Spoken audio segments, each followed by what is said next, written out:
Hi everyone and welcome. I'm Caitlin. Most of you know me as Kate Simbler. And yes, it's really happening. I'm actually recording one of my builds now. If you've followed me for a while, you probably know this is not something I usually do. People have asked me so often, will you ever make a video of your builds? Can we see the process? And my answer was always something like, I don't think so. Not because I don't want to share. I love sharing with you, but because it's such a big commitment. Recording, editing, cutting hours of footage, then adding voiceover on top. It's a huge amount of time. And if you know me, you know I'm a little flummy.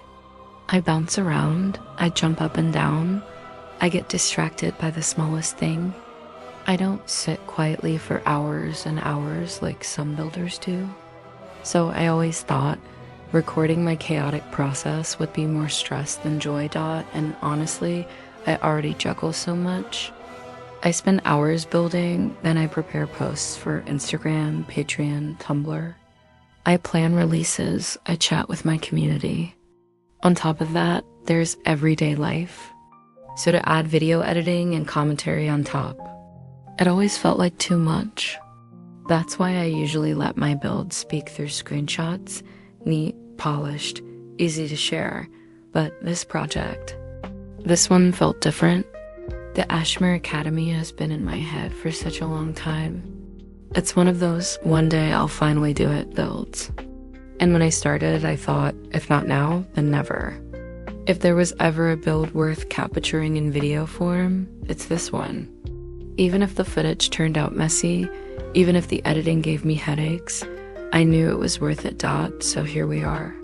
What you're watching is stitched together from over 66 clips. Yes, 66, because of course I couldn't just record one long session. In total, it was over 37 hours of building. And even after speeding it up 16 times, we're still left with more than 2 hours of footage. That's kind of wild, right? Imagine sitting with me for 37 hours straight, just watching me fuss over roof pieces. I don't think any of us would survive that, and I want to be clear right away. This is not one of those short, neat, polished 10-minute speed builds. This is long. It's chaotic. It's full of little interruptions, but that's exactly what makes it real.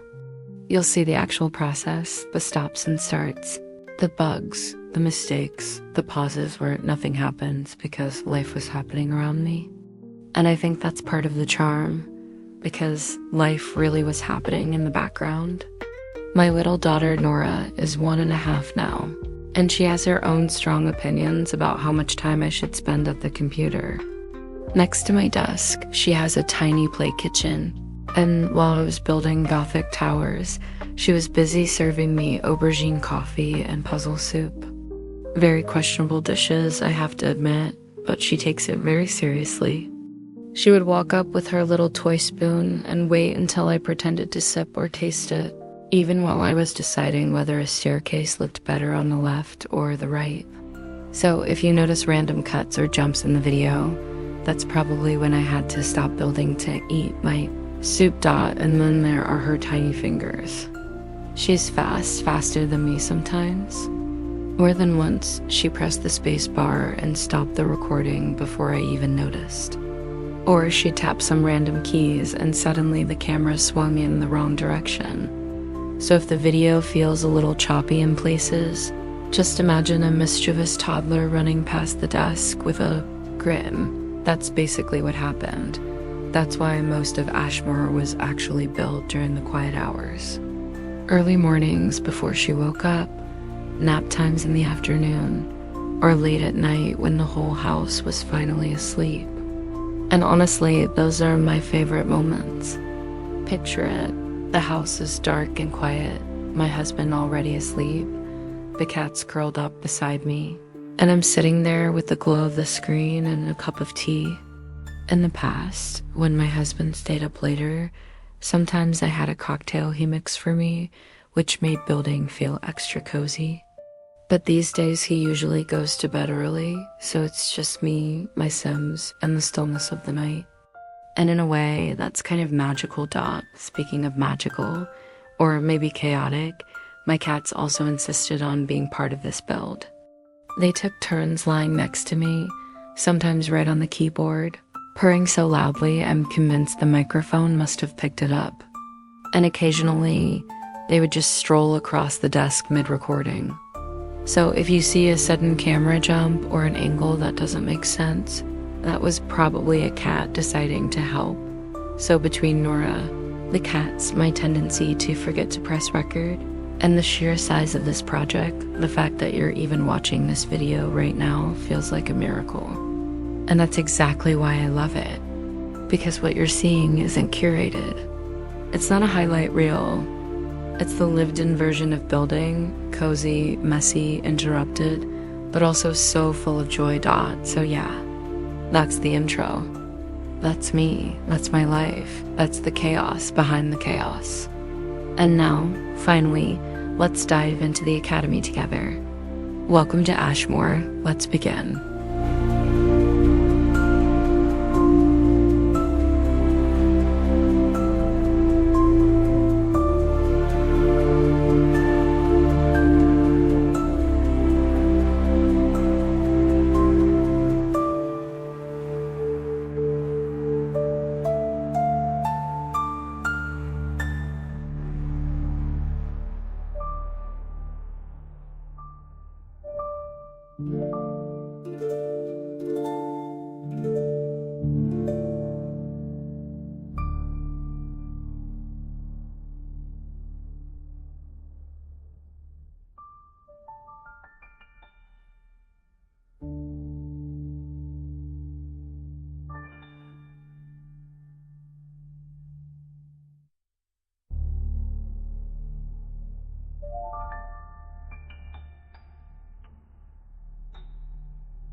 first started thinking seriously about this project, one of the very first questions I had to answer was where it was going to live.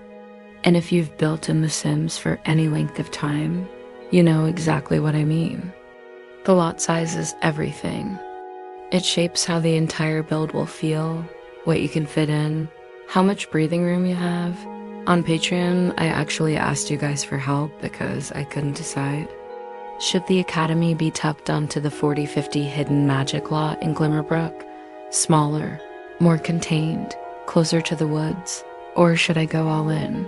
Make it a massive 64/64 project, with space for sprawling grounds, gardens, maybe even a moat. The vote was really close, and for a while I was secretly rooting for the smaller lot. I liked the idea of forcing myself to build upward, to make the castle feel a little claustrophobic, pressed in by the world around it. But in the end, the majority of you voted for 64/64, and when I saw the results, I thought, why not both? So that's exactly what I did. I started on 40/50, building tight, stacking things on top of each other, twisting staircases into corners, tucking common rooms into unexpected spaces. And it worked. The Academy felt dense, compact, almost secretive. Like you could walk through one door and find yourself in a space you didn't even know existed. But when I finally moved it onto 64/64, the whole thing breathed differently.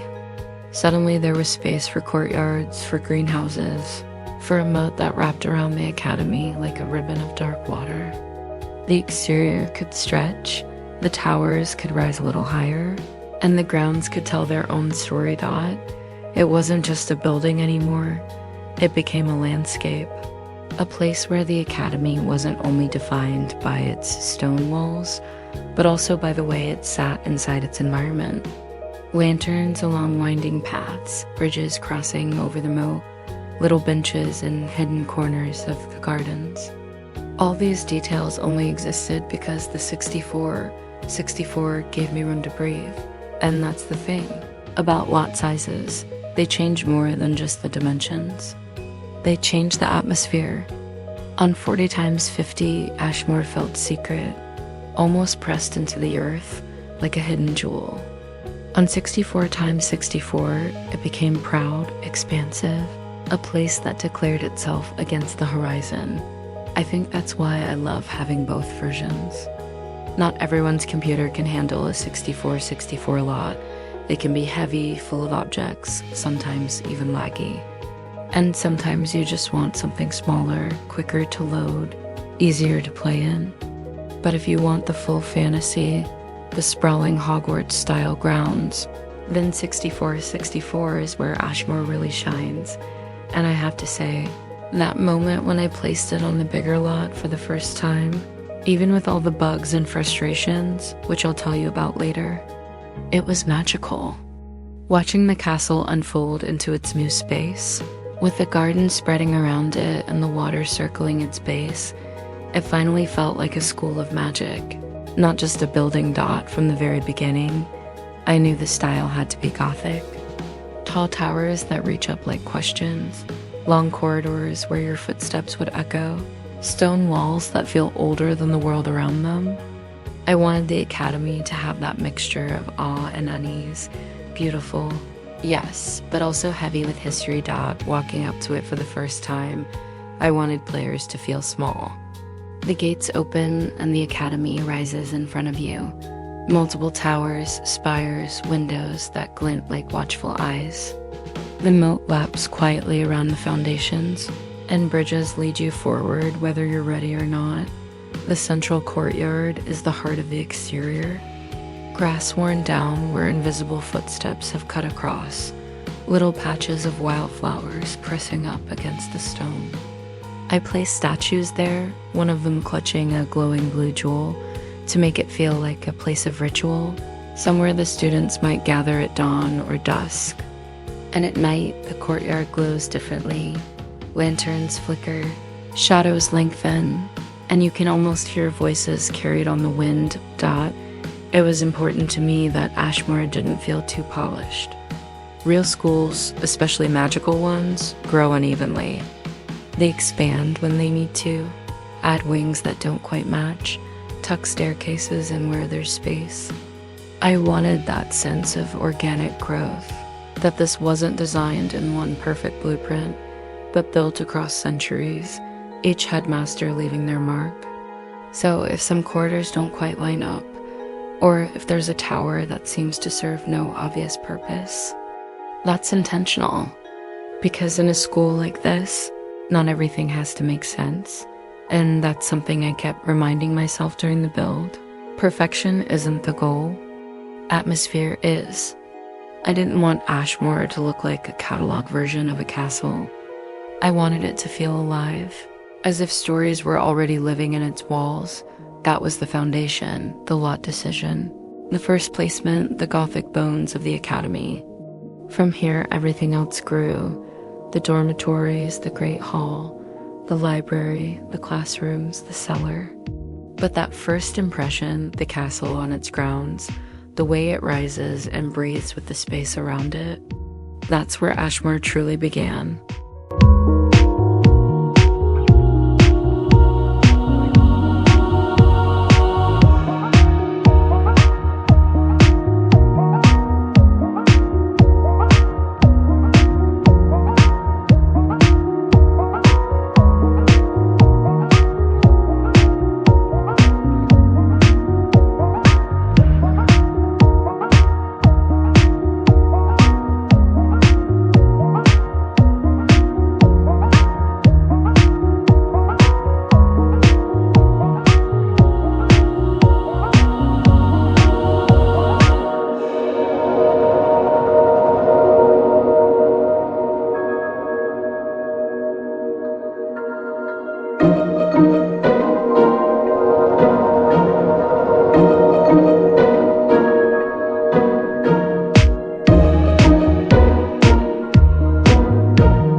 One of the things I always knew I wanted for Ashmoore was a sense of life between the walls. A castle is impressive from the outside, sure, the towers, the stone, the moat, but it only truly becomes a school when you step inside and imagine where the students actually live. That's why the dormitories and common rooms became such a focus for me. They aren't just spaces to place a bed or a sofa, they're where the academy breathes. There are 4 main dormitories, and while they share the same architectural backbone, each one carries a slightly different mood, shaped mostly by color and atmosphere rather than drastic changes in design. That was intentional. I didn't want it to feel like 4 completely separate worlds, but like variations within the same story. Like siblings who grew up together, but each chose a different path. The first dormitory, deep in the cellar, is the darkest. The air feels heavier down there, the stone closer, the windows smaller. Candles provide most of the light, their flames casting uneven shadows across the walls. I like to think of this as the dorm for students drawn to the quieter, maybe more mysterious sides of magic. Not evil, never that, but secretive. The kind of place where whispered conversations linger long after the voices have stopped. It has a kind of gothic hum to it, a sense that the walls themselves remember things best left unspoken. Up above, the atmosphere changes. The blue dormitory is brighter, calmer, almost airy in comparison.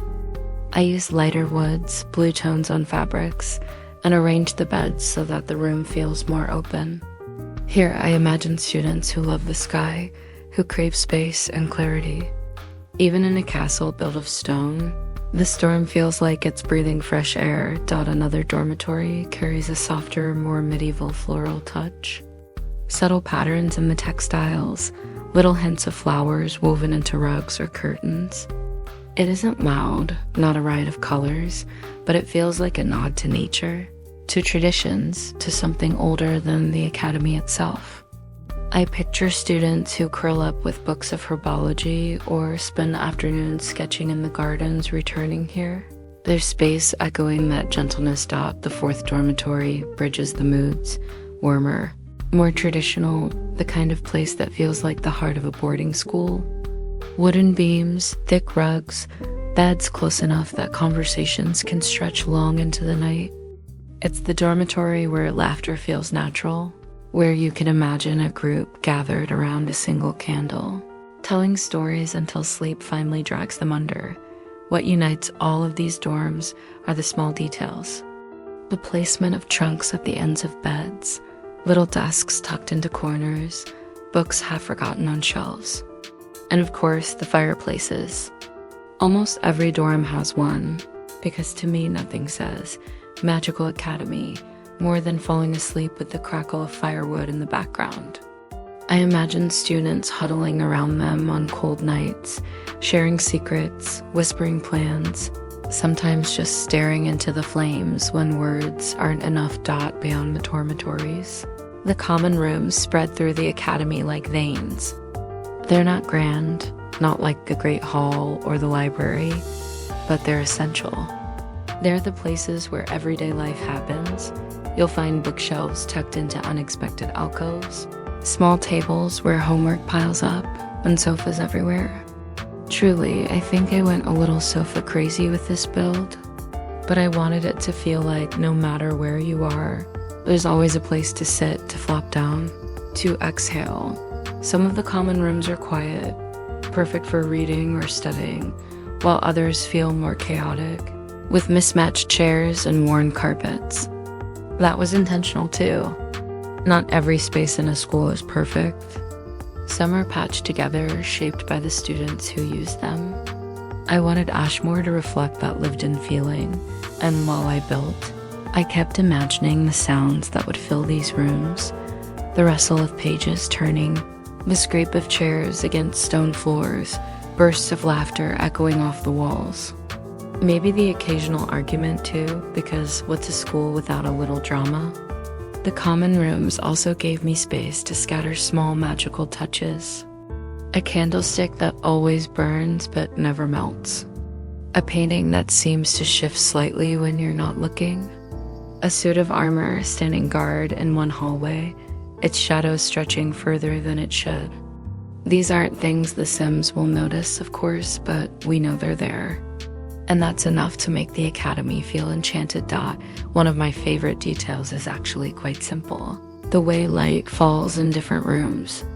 In the cellar dorm, the glow is low and flickering. In the blue dorm, morning sunlight streams through high windows.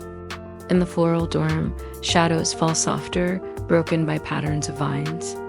Lighting tells stories all on its own, and I tried to let each dormitory have its own chapter. Sometimes, while I was building, I would pause and just imagine what it would feel like to be a student here. Waking up in the cellar dorm, the stone cold beneath your feet, pulling on robes that smell faintly of smoke. Or opening your eyes in the blue dorm, the light already soft on your face, the day stretching ahead like a clear sky. I think that's why I love building dormitories and common rooms. They're not about spectacle, they're about daily magic. They're about where you live, where you laugh, where you cry. And in a school like Ashmoore, those quiet, everyday spaces matter just as much as the Great Hall or the library. Maybe even more. And of course, in true Kate Simbler fashion, I didn't build them in a perfectly organized order. I bounced around, a bed here, a sofa there, then suddenly I was working on a corridor 2 floors away. My process is chaotic, but somehow that chaos fits the Academy. Because Ashmoore itself isn't a tidy, orderly castle. It's sprawling, uneven, full of surprises. So maybe it makes sense that my building process mirrored that.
If Ashmoore has a heartbeat, it beats strongest in two places: the library and the Great Hall. These are the rooms that carry the school's memory, the rooms that students will always talk about long after they've left. For me as a builder, they were also the spaces where the project came closest to what I had always imagined. A magical academy that feels alive the moment you step inside. Let's start with a library dot from the very beginning. I knew this couldn't just be a single cavernous hall lined with books. I wanted it to feel like a labyrinth of knowledge, a series of interconnected chambers, each one spilling into the next. So instead of one giant box, the Library of Ashmoore twists and turns. You step into one room, think you've reached the end, and then notice another doorway leading you deeper. It's less of a room and more of a journey. Everything here is wood. Dark, rich shelves stretching from floor to ceiling, the kind that make you want to reach for the top just to see what's hidden there. The floorboards creak softly as you walk, and the air smells of dust and old parchment. I added 2 larger desk areas, places where students could spread out scrolls and quills, where notes could pile up in the corners. I love imagining groups sitting there, half working, half whispering gossip, the sound of their laughter muffled by the sheer weight of books around them. The lighting in the library is low and warm. Candles flicker on tables, lanterns glow in niches, and the shadows stretch long across the wood. It's the kind of place where time slips away. You walk in thinking you'll just find one book, and suddenly it's midnight and you don't remember where the hours went. What makes this library special, though, is the way it connects to the rest of the academy. From certain points, you can look down into the Great Hall below. I love that visual, the idea of a student standing in the library, peering over the railing, and seeing the flicker of candles and the long tables set for dinner. It ties the two spaces together, making it feel like the pursuit of knowledge and the rituals of daily life aren't separate, but intertwined. And then there's the Great Hall itself. This was one of the hardest rooms to design, because of course Hogwarts lives in our minds. How do you make a great hall that doesn't feel like a pale imitation? My answer was to keep it simple, to focus on the elements that really matter: stone, fire, tables, and sky. The hall is lined with stone walls, cool and heavy, giving it a sense of permanence. 2 massive fireplaces anchor the space, their flames throwing light up onto the vaulted ceiling. At the front is the staff table, slightly raised, with just enough presence to remind you of authority. And stretching out from there are the 2 long student tables, simple, solid, the kind of tables that have held centuries of meals and conversations. I set the tables with cutlery and candles, but no food. It makes the hall feel poised, waiting. You can almost hear the scrape of benches, the clatter of plates, the murmur of hundreds of voices. But in this moment, frozen in the build, it's like the hall is holding its breath, ready for the feast to begin. Above, the ceiling opens into the sky. Stars glimmer against a dark velvet night, and candles float serenely in midair. I don't think I could have built this hall without that detail. It's too much a part of the collective imagination. But I also love how it changes the atmosphere. Without the enchanted ceiling, it would be a heavy stone room. With it, the hall feels infinite. The skies inside, the boundaries blur, and suddenly the mundane act of eating dinner becomes something sacred, something otherworldly. When I picture the Great Hall alive, I imagine the soundscape first. The crackle of the fireplaces, the chorus of voices, the occasional burst of laughter that rises above the rest. The clink of goblets, the soft whoosh of a candle guttering out and relighting itself. It's not just a room for meals, it's the stage for the Academy's life. Ceremonies, announcements, celebrations, even quiet nights where only a handful of students linger, finishing essays under the floating lights. And just like in the library, it's the little details that make the space feel enchanted. The way shadows stretch across the stone, the subtle symmetry of the tables, like they've been placed the same way for generations. The knowledge that even when it's empty, the hall feels full, as if the echoes of past gatherings are still there, woven into the very air. What I love most about these two spaces, the library and the Great Hall, is how they balance each other. One is about quiet, about thought, about getting lost in words. The other is about gathering, about voices rising together, about ritual. But both carry the same magic. They make you feel like you're part of something larger, something older, something that will continue long after you're gone. Building them, I felt both intimidated and exhilarated. I kept catching myself comparing them to Hogwarts in my head, worrying that I wasn't doing enough, that it would fall flat. But then I'd light another candle, place another stack of books, and realize that Ashmoore didn't have to be Hogwarts. It only had to be itself. And in its own way, it is.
If the dormitories and common rooms are where the academy lives, the classrooms are where it breathes. These are the spaces that hold the rhythm of every day, the quiet scraping of chairs, the shuffle of parchment, the sighs of students who'd rather be anywhere else. And yet, because this is Ashmoore, each classroom feels like a world of its own. The potions classroom, of course, the potions classroom had to be in the cellar. Where else could it possibly go? Magic like this belongs in stone chambers, where the walls themselves are already damp with mystery. The moment you walk in, the light changes. It's dim, heavy, the air filled with the smell of earth, herbs, and something sharp that catches at the back of your throat. Shelves line the walls, crammed with bottles and jars, their contents glowing faintly or swirling in ways that don't quite obey gravity. You'll see snake skins, cyclops eyes, herbs that look half alive, maybe even something moving in the depths of a vile dot at the center of the room. The cauldrons sit ready. Some polished, some scorched with use. I imagine the room filled with nervous students, each one eyeing the others, praying that their potion doesn't explode. The flicker of candlelight glints off glass, and shadows dance across the stone floor dot. This room is never quiet for long. There's always the hiss of something boiling, the sharp crack when a reaction goes wrong, the low murmur of voices chanting measurements under their breath. It's the kind of space where you know you'll leave smelling faintly of smoke, whether you want to or not. And as a builder, I couldn't resist scattering little details, an open book lying face down, a set of scales balancing strange powders, a cabinet that looks far too small to hold what it claims to. These touches don't just decorate the room. They make it feel lived in, as if generations of students have already left their mark here.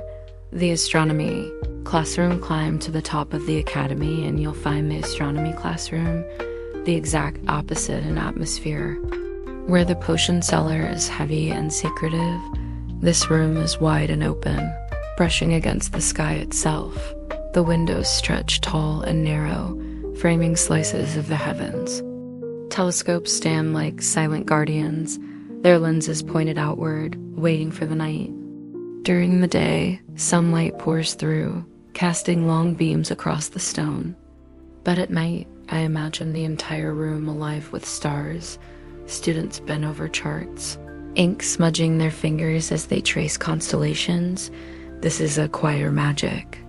Less about explosions, more about patience.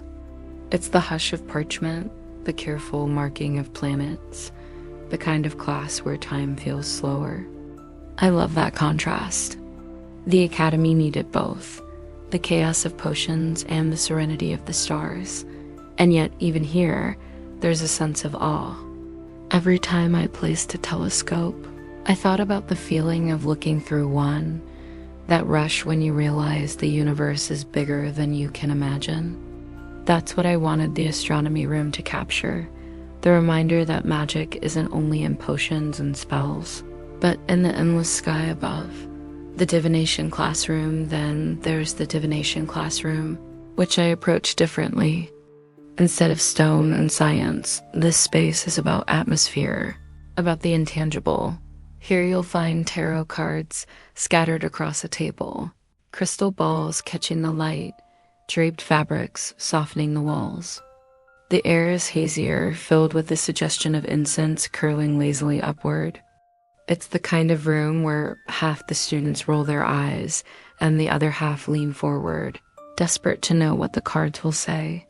I imagine lessons here less as lectures and more as performances. The teacher's voice low and melodic, the cards turning one by one, each reveal met with gasps or laughter. Students whispering behind their hands, not sure whether to believe, but caught up in the ritual all the same dot as I built. I found myself smiling at this room.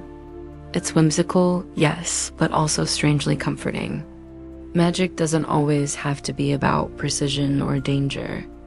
Sometimes it's about wonder, about possibility. Divination carries that softer side, reminding us that not everything needs to be certain to be meaningful.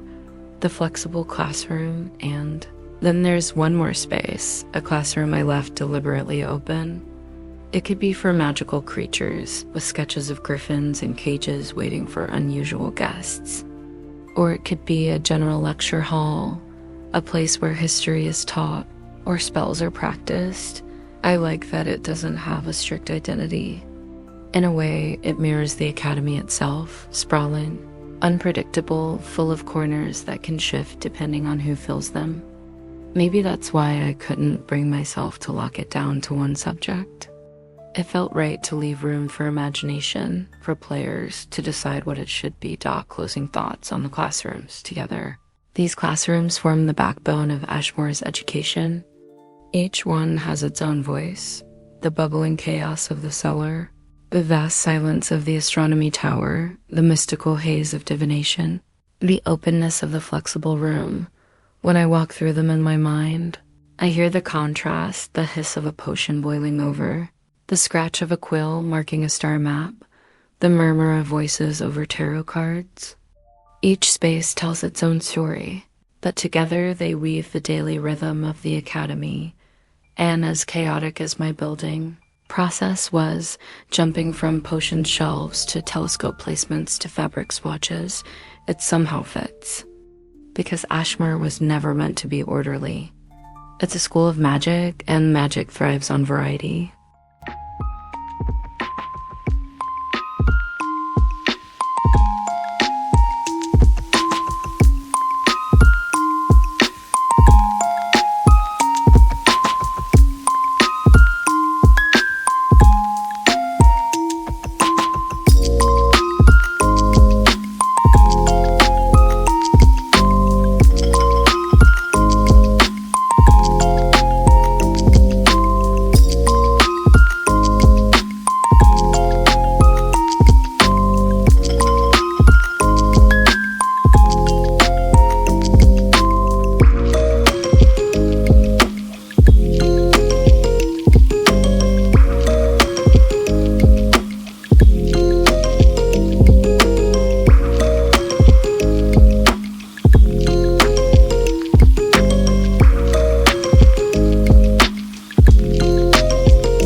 Every magical school needs a place where the line between nature and sorcery blurs, and at Ashmoore, that place is the greenhouses. If the Great Hall is the stage of the academy and the dormitories are its heart, then the greenhouses are its lungs, breathing, a live, unpredictable dot from the outside. They seem almost ordinary, glass walls framed in weathered iron, nestled against the heavier stone of the castle. But the moment you step inside, the world changes. The air is humid and warm, clinging to your skin, carrying the sense of soil, moss, and something sharper you can't quite name. Sunlight filters through the panes in fractured beams, painting the leaves in shifting patterns.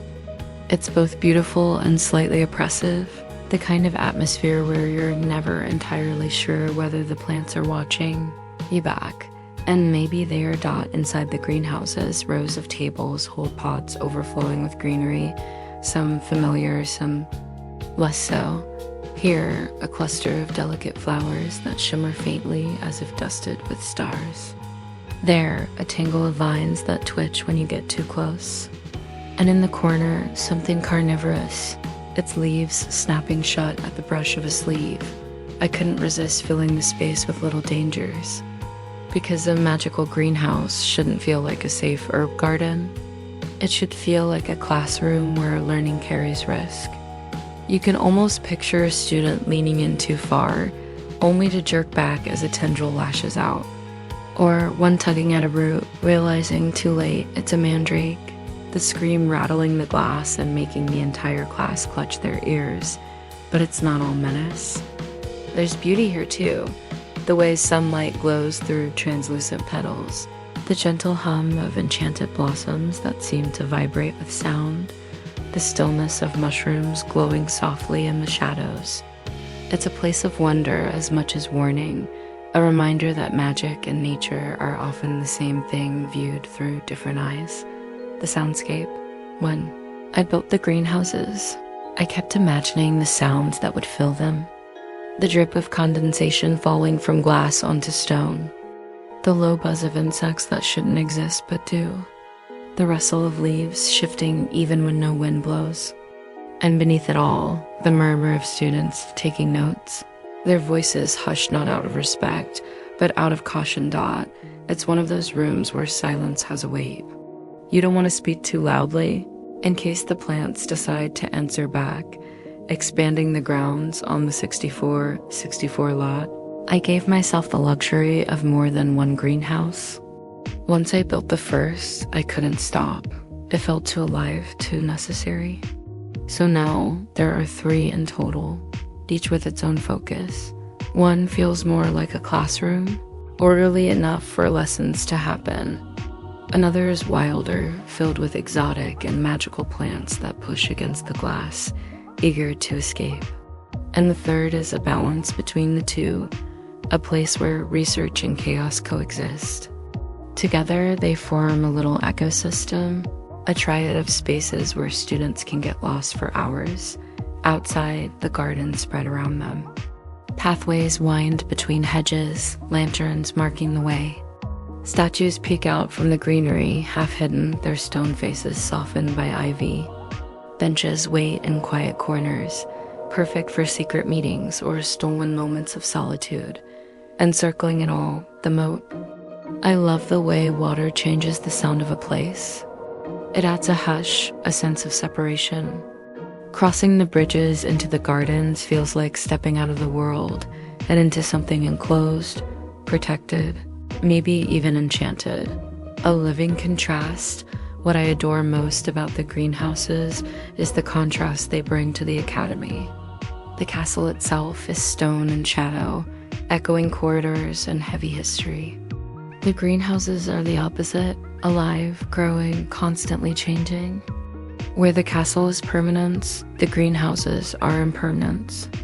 They remind us that magic isn't just in books and rituals. It's in roots pushing through soil, in leaves unfurling toward the light, in the stubborn persistence of life. And honestly, as a builder, they were a breath of fresh air too. After hours of placing stone arches and Gothic windows, it felt liberating to scatter plants, to let things be a little chaotic. They don't line up perfectly. They don't behave. And that's exactly the point. Imagining the students, sometimes when I was decorating, I'd pause and imagine the students here. A pair arguing over the correct way to prune a glowing vine. Someone sulking in the corner after their plant bit them. A group laughing nervously as the professor demonstrates a flower that spits sparks when touched. And then, quieter moments too. A lone student sitting on a bench, sketchbook in hand, trying to capture the curl of a fern. Another sneaking in at night, convinced that one of the plants whispered their name. These little daydreams guided my choices more than any blueprint could. Because Ashmoore isn't just a build, it's a stage. And every stage needs its actor's dot. Why the greenhouses matter, I think the reason. I love the greenhouses so much is because they capture what I wanted Ashmoore to be. A place of beauty and danger, of wonder and unease. A place where magic isn't clean and polished, but messy, alive. Unpredictable dot, and maybe that's why they ended up being my personal highlight. Not the Great Hall, not the towers, not even the library, but the greenhouses, where the world feels raw and breathing.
When you descend into the cellar of Ashmoore, the air changes first. It cools against your skin.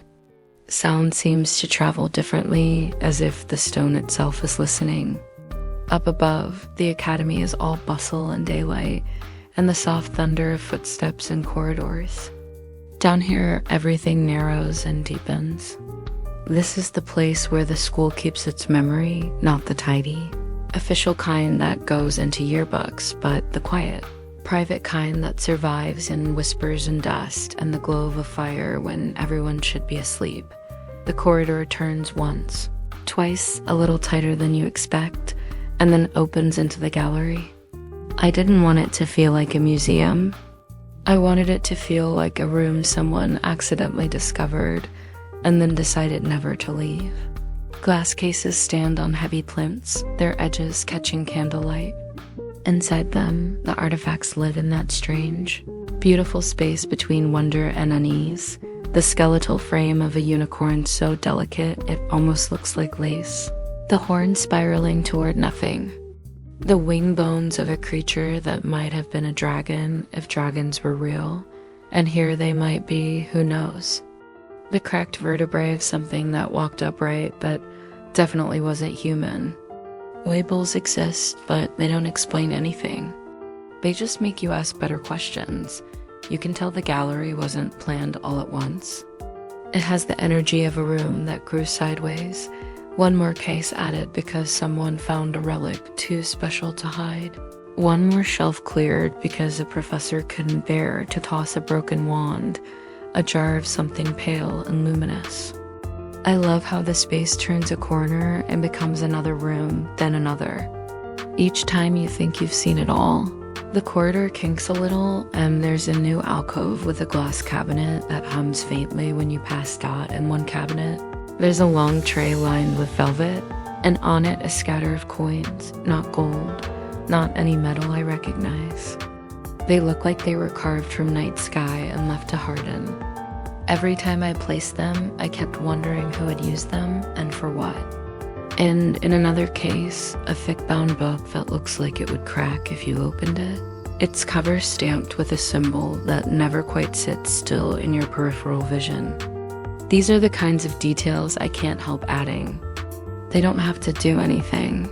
They just need to suggest that a story already exists. If you follow the warmth, you'll find the bar. Bar sounds too modern for what this room is. It's more like a public house that forgot to leave the Middle Ages. The counter is nicked and scarred, the sort of surface that welcomes elbows and secrets. Bottles line the back wall in tall wooden cubbies, some labeled, some not, their contents in impossible colors. There are stools that wobble by a hair, tables arranged as if students always mean to leave and never quite do, and a pair of fireplaces that make you promise yourself you'll only sit down for a minute. We both know how that ends. I wanted the bar to be a place where voices layer, laughter that rolls like a wave, arguments that spark and then dissolve, someone telling a story a little too loudly because they want to be heard by someone who isn't listening yet. The light is low and kind, the kind of light that forgives people who have had a long day. The kind of light that makes friends out of strangers and conspirators out of friends. You can imagine professors here late, softening into their chairs after the official version of the day has ended, next to the bar, almost as if the room itself wanted mischief. There's space for games, cards flicking down with that crisp, satisfying sound, dice skittering across a tabletop like beetles in a hurry. I imagine the kind of rules that aren't written down anywhere, but that everyone still somehow knows. What counts as cheating? What counts as charm? When to fold for pride and when to fold for mercy? There's always one person who pretends not to care and wins, and one who pretends to know everything and loses beautifully. Dot at the far end. The floor opens into a checkerboard, the wizard's chess field, and the pieces keep their own counsel. I made them taller than a person because I wanted you to feel small standing next to them, to feel that hush you get in cathedrals and old forests. They don't move unless you ask them to. They don't speak unless they have to. but they watch, and when the game begins, the sound of stone on stone is loud enough to echo down the corridor and make everyone else look up. It's strange how even in a place full of magic, a game can feel like a ritual. I built that board to tempt players and to warn them, too. Somewhere between the gallery and the bar, if you're quiet, you'll meet the cat who patrols the cellar as if he owns the deed. He isn't anyone's, and he is everyone's. He does that particular cat thing of staring into a corner like he sees something there, which, in Ashmoore, he might. I left him a soft place by one of the hearths because that's what you do for familiars, even when they refuse the title. He will not be bribed, but he likes company on his terms, and I respect that. If you ever wonder whether the academy is safe, find the cat. If he's sleeping, you're fine. Beyond the bar, the corridor narrows again and the glass cases change. The things inside them stop trying to explain what they are and start trying to explain who we are. A row of masks, each with a different expression: joy, grief, anger, something like awe. A mirror that doesn't show you so much as it shows the person you could have been if you'd said yes instead of no. I place these as a reminder that schools don't just teach spells and botany and star charts. They teach people how to live with themselves. The cellar has a way of telling the truth no one wants to speak out loud upstairs, and I built it to carry that weight gently. There are rooms that never quite make sense down here. 2, a door that seems to open into a wall until you stand in the right place and realize it doesn't. A staircase that starts bravely and decides after 5 steps that it would rather be a shelf. That's deliberate. I wanted the cellar to feel like it had been renovated by memory, not by architects. If you've ever worked in an old building, you know the feeling. Someone fixed a problem once, and the fix became the new tradition, and now it's part of the building's personality. Ashmoore needed that, a geography that doesn't apologize. The soundscape is as important as the light. Up close, you hear the intimate sounds: a glass touching wood, a chair leg dragged carefully, a breath held because a story has reached the line that divides ordinary from myth. Further away, the stone keeps a low hum, not mechanical, not modern, just the soft pressure of time pushing through a place that knows how to hold it. I leaned on this when placing objects, trying to keep negative space wherever I could so the rooms could breathe. Even clutter needs air. Cabinets in the gallery hold little reliquaries that make me happiest as a builder. An envelope sealed with a crest that doesn't belong to any known house. A set of chalks in a color you can't buy. A feather that weighs too much. There's a glass node with a pulse if you touch it. I promise I didn't mean to make that one creepy, but it insisted. These things don't do anything, but I think they change the way you move through the rooms. They make you step slower. They make you look twice. And if a build can change your pace, it's working. I kept the floors uneven in places, not literally, but visually, with rugs and thresholds and slight changes in stone, so your eye catches and releases, catches and releases. The walls carry old fixtures that don't match. Some lamps are newer, some are older. A few are mirrors of each other that don't reflect the same world. Little banners hang where no one sees them, because that's how you know they belong there and not to an event. When I talk about wanting Ashmoore to look lived in, this is what I mean. Not mess for its own sake, but the gentle accumulation of a place that knows it will outlast its occupants, and so chooses kindness over Polish dot every now and then. The bar empties, not because the room closes, but because something else pulls everyone away. A ceremony upstairs, a comet night in astronomy, a rumor that the greenhouse opened a flower that blooms for 1 hour only, and only for students who kept a promise. When the bar is empty, the cellar is almost lighter. The fireplaces keep their rhythm, the glass holds its breath. That's my favorite time to walk the gallery in my head, checking that the unicorn still glows the way bone does when memory is kind to it. that the coins still look like they fell out of a pocket sewn into the night. I think the seller teaches you how to listen to Ashmoore. It's easy to be dazzled by towers and dining halls and ceilings that pretend to be sky. Down here, you learn the school's voice, low, patient, a little amused.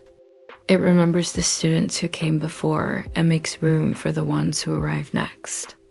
It knows the difference between a secret and a surprise, and it will give you both if you're gentle dot before we climb back up. One last thing. There's a bench near the wizard's chessboard where the stone is smoother than everywhere else. People have been sitting there for a long time. If you sit there too, for a moment you'll feel it, the way the Academy keeps company with you. That's what I wanted this space to hold most of all. Not just artifacts, not just games, but the feeling that even in the quiet, you're not alone. From here, we'll head upward again, toward the ballroom that arrived at the last possible moment. The owlery in the tower and the rooms that pretend to have straightforward purposes and absolutely do not.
The funny thing about building is that no matter how carefully you plan, the most powerful ideas often arrive last. That's exactly what happened with the ballroom. For weeks, maybe months, I worked my way through Ashmoore, the dormitories, the Great Hall, the library, the classrooms. I thought I knew what the academy needed. And then, right when I should have been polishing and finishing, I looked at the plans again and thought, the school needs a ballroom, and not just any ballroom. It needed a place where the ordinary routines of magic could fall away, where the whole academy could shimmer for one night under candlelight. A place for masked dances, winter feasts, and the kind of gatherings that live in memory long after the music fades. The problem? By the time this idea arrived, the castle was already bursting at the seams. There wasn't an elegant, central place waiting to be filled. So I did the only thing I could. I carved the ballroom into the cellar. At the very bottom of everything, it still makes me laugh. Because in any sane design process, the ballroom would be the crown jewel, high ceilings, front and center, proudly announced. Instead, Ashmoore hides it away, like a secret it only shares with those who wander far enough. But maybe that's what makes it so special. You don't stumble into it. You earn it at the ballroom. When you finally enter, the space opens wide. Stone columns march along the sides, their surfaces soft by shadows. The floor gleams, polished to a shine that catches candlelight and throws it back in soft golden ripples. Along the walls, tall mirrors stretch upward, reflecting dancers who aren't there yet. Multiplying the room into infinity. Above, I placed a series of chandeliers, each one dripping with candles. Not perfect matching chandeliers, but slightly different, as if collected over centuries and hung together. Their light flickers unevenly, and that's what makes the room feel alive. Too much symmetry would make it sterile. I wanted the ballroom to have a mood that shifts depending on how you imagine it. Empty, it feels solemn, almost sacred, like a cathedral waiting for its choir. But fill it in your mind with music and movement, and suddenly the whole space transforms. The air warms, skirts brush across the stone, laughter arcs high into the rafters. You can almost hear the echo of a violin string if you stand still long enough, and the fact that it's in the cellar, somehow that adds to the magic. Parties in hidden places always feel more dangerous, more unforgettable. The ballroom becomes less of a scheduled event and more of a secret kept between friends. Other late arrivals, the ballroom wasn't the only surprise. Ashmoore is full of rooms that weren't in the plan but insisted on existing. Take the owlery, tucked into the very top tower. At first I thought I could do without it. Plenty of castles don't need one. But the more I walked through the academy in my head, the more I realized something was missing. Students need messengers. They need that space filled with feathers and cooing and the rustle of wings. So one evening, almost as an afterthought, I built it. And now I can't imagine Ashmoore without it, or the headmaster's office, which grew messier and stranger the longer I decorated it. I didn't want a neat desk and tidy bookshelves. I wanted a chaotic space, overflowing with scrolls, curiosities, objects of power no one dares to use, but everyone wants to touch. The kind of office where you're never sure whether the headmaster is a genius or simply distracted. Maybe both. Even the fire pit in the gardens was an addition I hadn't planned. But the castle grounds felt too still without it. So now, outside, there's a ring of stones where students gather at night, sparks flying upward into the dark. If you listen, you'll hear them chanting, laughing, inventing rituals that no adult will ever admit to knowing. It's the wild twin of the ballroom, one polished, one primal, and together they balance the academy celebrations. Builder's confessional admits something. Sometimes I wish I had thought of the ballroom earlier. If I had, I might have placed it in the heart of the castle, given it a grander entrance, designed corridors that led toward it with intention. But then I remind myself, Ashmoore was never meant to be perfect. It was meant to feel alive. And life is messy. The ballroom belongs in the cellar because it arrived late, because it forced me to improvise, because it carries that imperfect brilliance that only comes when you let a build surprise you. It's not a mistake. It's a gift. The magic of the unexpected. That's what I love most about these editions. They weren't planned, but they make Ashmoore richer. They remind me, and hopefully you, that building isn't just about executing a vision. It's about listening to the project as it grows, letting it tell you what it needs.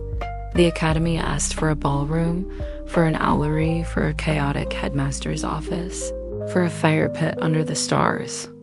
And once I gave them to it, the whole castle shifted into focus. Suddenly, it wasn't just a school of magic. It was a place where magic is lived, celebrated, argued over, danced into the night.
Ashmore's memory, then the towers are its dreams. They rise above everything else, piercing the sky, visible from every angle of the grounds. And yet, as imposing as they look from outside, what I love most is how surprisingly intimate they feel once you climb them.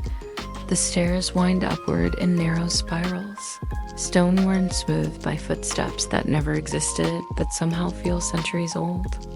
Windows cut into the walls at unexpected intervals, offering sudden, breathtaking glimpses of the world outside, the moat glinting far below, the forests of Glimmerbrook stretching into haze. The flicker of lanterns in the courtyard dot up here. The air feels different. Colder, sharper, freer. You're closer to the sky than the ground, and every sound seems softened, as if the castle itself is holding its breath. The owlery at the very top of the front tower, I tucked in a small owlery. It wasn't part of my original plan, but once the idea landed, I couldn't let it go. A magical academy needs its messengers, and nothing carries secrets better than owls. The room is circular, its floor scattered with straw and feathers, its windows arched and open to the wind. Perches line the walls, each one waiting for a bird to return from the night sky. In one corner stands a telescope, angled toward the heavens, a reminder that messages aren't the only things that travel through the dark. I wanted the owlery to feel a little chaotic, a little rougher than the polished rooms below. Not dirty, but alive. Feathers drifting, the faint smell of wood and feathers and ink. It's a place of transition where letters arrive folded with hope and leave weighted with answers. And though it's small, it gives the academy a sense of being connected to a world beyond its walls. Sometimes, when I picture the owlery in use, I imagine a student climbing all the way up here, heart racing, letter clutched in their hand, the wind catching their cloak, the night stretching endless above them, and then the soft brush of feathers as an owl lifts into the air, carrying words that will land somewhere far, far away. Other towers, the academy's towers, aren't uniform. Some end in pointed roofs, others in flat battlements. One tower seems to rise for no reason at all, its interior mostly empty except for a narrow staircase that climbs into shadow. That was deliberate. I didn't want everything to make sense. I wanted some towers to feel like mysteries, waiting for players to invent their own stories. In one of them, I placed a small observatory corner, more modest than the formal astronomy classroom. Just a window, a desk, and another telescope. It's the kind of spot a student might claim for themselves, sneaking up when the castle sleeps. Sketching the moon while everyone else dreams. Another tower hides a tiny study, barely big enough for a desk and a chair. I imagine it belonging to a professor who doesn't quite fit in with the others, someone who prefers solitude, who likes their books better when they're accompanied only by the sound of wind against stone. The rooftops, and then there are the rooftops themselves. In most castles, rooftops are off limits, but Ashmoore feels different. Its architecture invites you upward, tempts you to climb out where you shouldn't. So I made sure there were ledge-like spaces where you could imagine students, daring each other to sit, legs dangling over the void. The whole academy spread out beneath them. From here, the view is endless. At night, the stars spill so close you feel like you could touch them. During the day, the ground seems smaller, the moat like a ribbon of light. And when the fog rolls in, everything vanishes except the very tip of the tower you stand on. In those moments, Ashmoore feels less like a school and more like a ship drifting through clouds. The atmosphere above. What I wanted most from the towers and rooftops was a sense of perspective. Down in the cellar, you feel enclosed, surrounded by secrets. In the Great Hall, you feel part of a community, a crowd. But up here, you feel solitary, weightless, suspended between stone and sky. It's the place for quiet reflection, for secret meetings under starlight, for promises whispered into the wind. And maybe also for danger, because towers are always a little dangerous. One wrong step, one reckless stare, and the Academy reminds you that magic isn't always safe. Why the towers matter in a way. The towers are the Academy's soul reaching upward. They're not practical. They don't all serve a clear purpose. But they're beautiful, and they carry that unmistakable energy of reaching beyond yourself. That's what I wanted Ashmoore to feel like as a whole. A place that stretches you, that asks you to climb higher, that gives you a view you didn't know you needed until you're standing in it. The owlery, the observatory corners, the secret little studies, their details, yes. But together, they transform the Academy from a school built of stone into a place that breathes with longing, curiosity, and wonder.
you first approach Ashmoore, it doesn't greet you with words. It greets you with its grounds. Before you've even stepped through the heavy doors, you've already begun the story, walking across bridges, listening to water, feeling the air shift as the castle rises in front of you. I wanted the exterior to feel like an experience in itself, not just a backdrop. The courtyard, the gardens, the fire pit, the moat, each part needed its own voice, its own atmosphere, so that the academy would feel alive not only inside its walls but all around them. The courtyard at the heart of the grounds is the central courtyard. It's not perfectly manicured. I didn't want it to feel like a palace. Instead, the grass is worn in patches, cut through by invisible paths where students have walked the same shortcuts for years. Wildflowers push up in cracks. Stubborn and bright dot in the center stands a statue, a robed figure clutching a glowing blue jewel. It doesn't explain itself. It doesn't need to.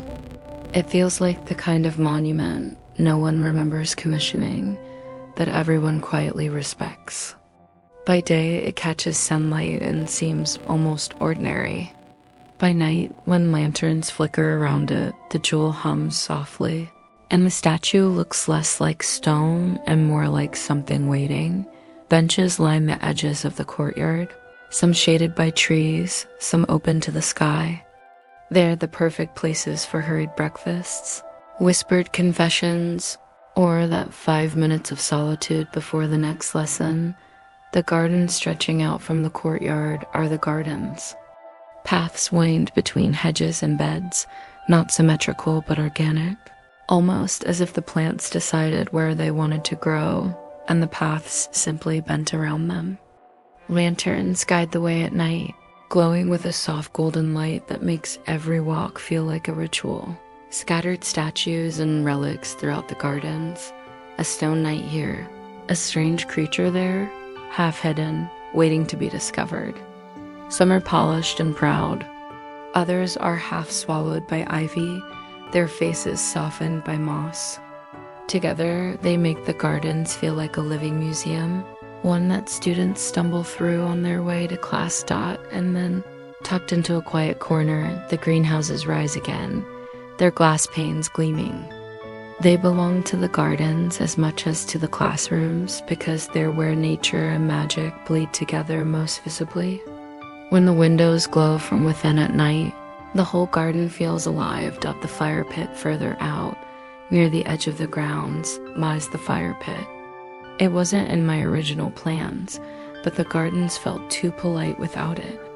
So I built a wide circle of stones, a hearth open to the sky, where logs crackle and sparks spiral upward into darkness. Here, the academy breathes differently. It's not the structured order of the Great Hall or the quiet discipline of the library. It's wild primal, a place where students gather in a ring, shadows dancing on their faces. I imagine them chanting, laughing, inventing half-serious rituals that will feel sacred years later when they remember them. Sometimes the fire is for celebration. Sometimes it's for mourning. Sometimes it's just because the night is too beautiful not to. Share. The fire pit is the academy's heartbeat under the stars, irregular, unpredictable, but always alive. The moat and bridges encircling it all is the moat, dark water that glints silver under the moon. It doesn't roar like a river or sparkle like a fountain. It waits, still and watchful, as if it knows more than it reveals. Crossing one of the bridges into the academy is its own initiation. The sound of footsteps against stone, the faint ripple of water beneath, the feeling that once you've crossed, you're no longer in the ordinary world. You've entered Ashmore's domain, and leaving won't be simple. I love how the moat changes the mood of the castle. Without it, the academy would feel rooted firmly in the earth. With it, the whole place feels set apart, as if floating on its own island of magic. The atmosphere outside. What I wanted most from the grounds was a sense of transition. You leave the forest, the world of Glimmerbrook, the everyday paths of Sim's life, and you step slowly into Ashmoore. Every bench, every lantern, every ripple of water prepares you, whispers that you are entering a different rhythm, and when you leave again, it isn't abrupt. The gardens soften your exit, the bridges ease you back. It's as though the academy itself is reluctant to let you go. Why the grounds matter it would have been easy to focus only on the interior, to pour all the detail into the great hall, the dormitories, the classrooms. But I think the grounds are what truly anchor Ashmoore. They make it feel less like a building dropped into a world and more like a world that grew around a building. The courtyard, the gardens, the fire pit, the moat, they're not just scenery. They're part of the academy's story. And like every other part of Ashmoore, they carry both beauty and unease, order and chaos, ritual and wildness. They remind us that magic doesn't begin or end at a threshold. It lingers in the grass, in the stone, in the firelight reflected in someone's eyes.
No build of mine would ever be complete without a healthy dose of chaos, and not the fun, magical kind this time.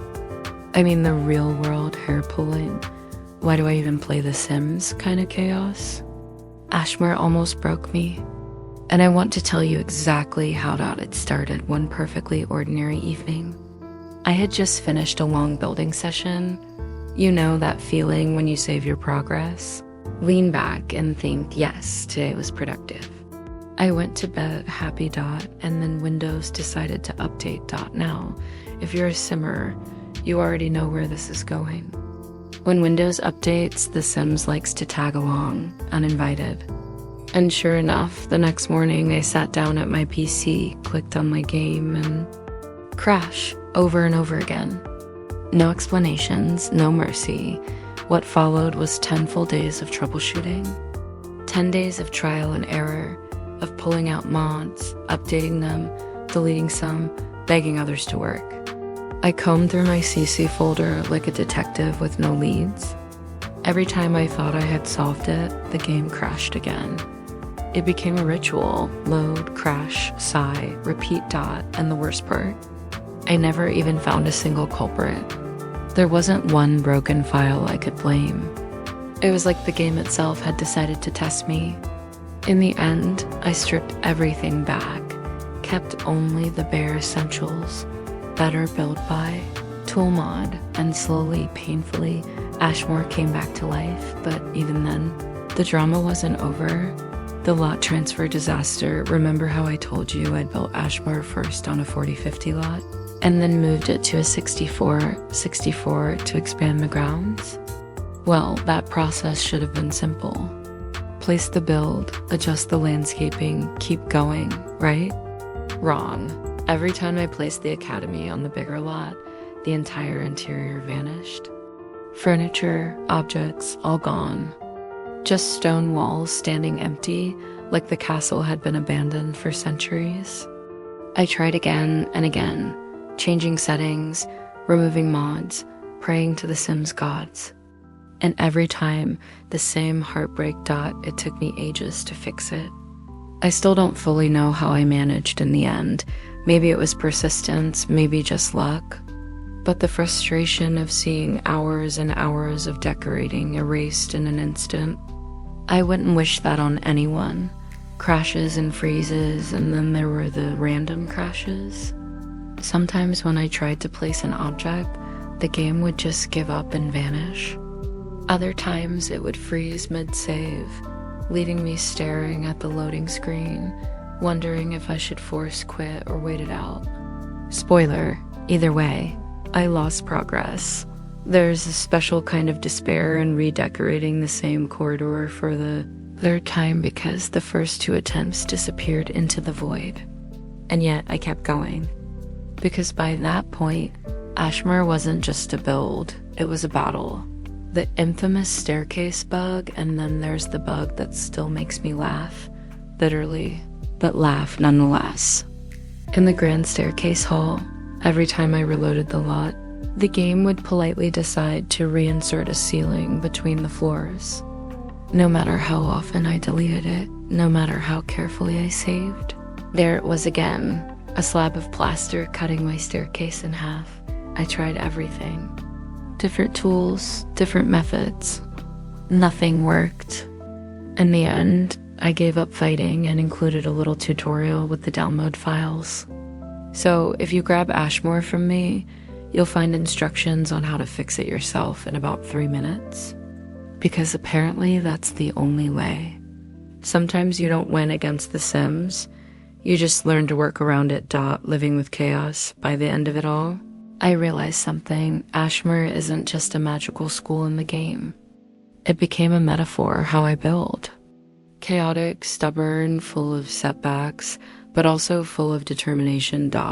There were nights I wanted to quit.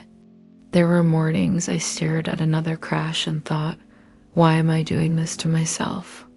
But every time I walked through the halls again, the library with its warm wood, the great hall glowing under candlelight, the greenhouses alive with dangerous beauty, I remembered why, and maybe that's the strange gift of all those bugs. They made me slower. They forced me to rebuild, to rethink, to let go of perfection. They made Ashmoore imperfect in the best way, a little scarred, a little patched, but stronger for it. To the community, I know many of you have lived through similar nightmares. The broken CC, the updates that ruin everything, the hours lost to crashes. It's part of being a simmer, as frustrating as that is. And honestly, that's why I wanted to share this whole messy story with you. Not to complain, well, maybe a little, but to remind you that behind every shiny build is a simmer fighting with their game. Probably cursing at their screen at 2 a.m. So if you ever find yourself in the same place, save corrupted, furniture disappearing, stairs eating ceilings, know that you're not alone. We've all been there. And sometimes the only thing you can do is laugh, fix what you can, and keep building anyway. Final thoughts. Ashmoore Academy took me over a month of real time and more than 50 hours of building, not counting the 10 days of troubleshooting. It's the most exhausting project I've ever done, but it's also the one I'm proudest of, because through all the crashes and bugs and lost progress, it still stands. The castle, the dorms, the Great Hall, the greenhouses, the towers, the ballroom, all of it survived, piece by piece, and maybe that's the real magic. Not the floating candles or the enchanted ceilings, but the stubbornness to keep going when the game itself tries to stop you. Ashmoore exists because I refuse to quit. And now it's yours to explore.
So here we are at the very end of this little adventure together.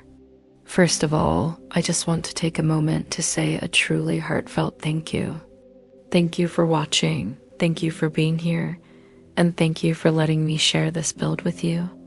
It's always such a joy to bring these worlds to life, but it means so much more knowing that I can share them with people who enjoy the same magic, the same little details, and the same dreamy atmosphere as I do. I really hope you could feel some of that spark, that cozy Hogwarts-inspired energy, while watching the Ashmoore Academy grow from nothing into this enchanted place. For me, it was such a long journey full of challenges, bugs, crashes, and chaos, but also full of imagination, little triumphs, and those special moments where the build suddenly clicked and became alive. I'd honestly love to know what you think. Which part of the Academy speaks to you the most? Do you see yourself wandering through the library, maybe curled up in one of those cozy chairs? Or would you rather spend time in the greenhouse, surrounded by magical plants? Maybe you'd love to sneak into the potion classroom, or dance in the ballroom under the candlelight. I'm always so curious to hear how you imagine these spaces, because in the end, I create them for you as much as for myself. At the very end of this video, you'll see a few short clips of the finished build, just to give you a little taste. But if you'd like to dive deeper, you can find many more screenshots and close-ups on my website, on Patreon, on Instagram, and also on Pinterest. I love sharing these little snapshots of the worlds I build, and it makes me so happy when you enjoy them, save them, or even get inspired for your own creations. And please bear with me. I know this video isn't super professional. I'm not a filmmaker or a streamer. I'm just a Sims builder who's more used to putting down bricks and clutter than to editing long footage. But I gave it my best, and I truly hope you could still enjoy it, feel the magic, and maybe even relax a little while watching. So again, thank you from the bottom of my heart for watching, for supporting me, for being such a kind and inspiring community. You honestly make this whole creative journey worthwhile. Sending you all the love, lots of hugs, and I hope to see you very soon in the next build. Until then, stay cozy, stay magical, and take care.